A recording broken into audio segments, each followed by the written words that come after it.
Hey future homeowners! Today we're unraveling the mysteries of VA loans. If you're a veteran or active duty service member, this one's for you. Let's dive in. Today we're joined by professional lender Troy Fierkenstad with UMortgage. Take it away, Troy.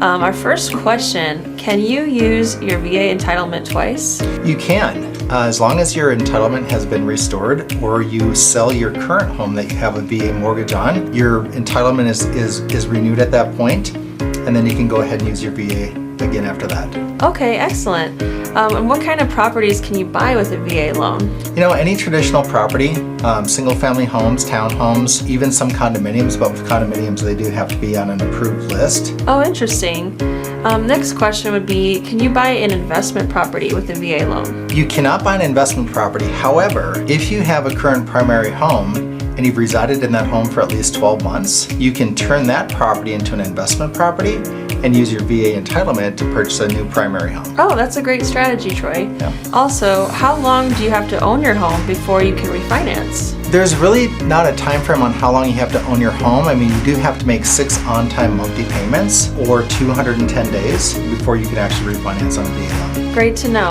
Now, let's talk about refinancing and pre-qualification. So, Troy, when does it make sense to refinance, in your opinion?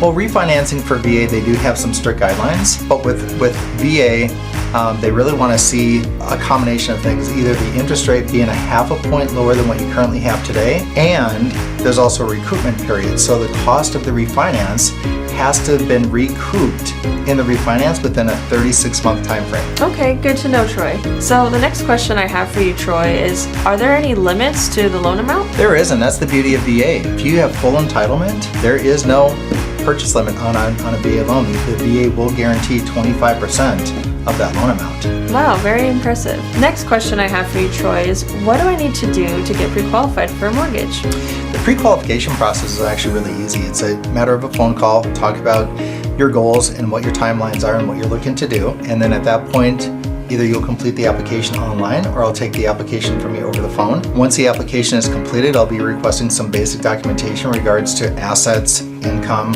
IDs. There may be some more documentation depending on the buyer's scenario, but it's actually a very easy process. Okay, that's great to know. So the next question would be, will it hurt your credit score to complete a mortgage pre-qualification? It won't. What we're doing now, it's a little bit different than what we did in years past. We're actually running a soft credit pull. That way, they're not going to be ready to purchase a home in the next, let's say, 90 days. There's no hard inquiry on the credit. It doesn't hurt their credit score. And it allows me as a lender to do almost everything that I need to do on a soft credit inquiry that I can't do on a hard inquiry. The only difference is that once we're actually ready to get approval on that buyer, then we'll need to run the hard inquiry. But one of the things that I make sure that every buyer does now is they complete what's called the opt-out pre-screen. And what the opt-out pre-screen is, it's a way to control the 3 credit bureaus from selling your information to lenders and avoiding those unwanted phone calls that buyers would get if they didn't do the opt-out pre-screen. That's really good information to know. So the next question I have is, how long is the pre-qualification valid for? Really, the pre-qualification,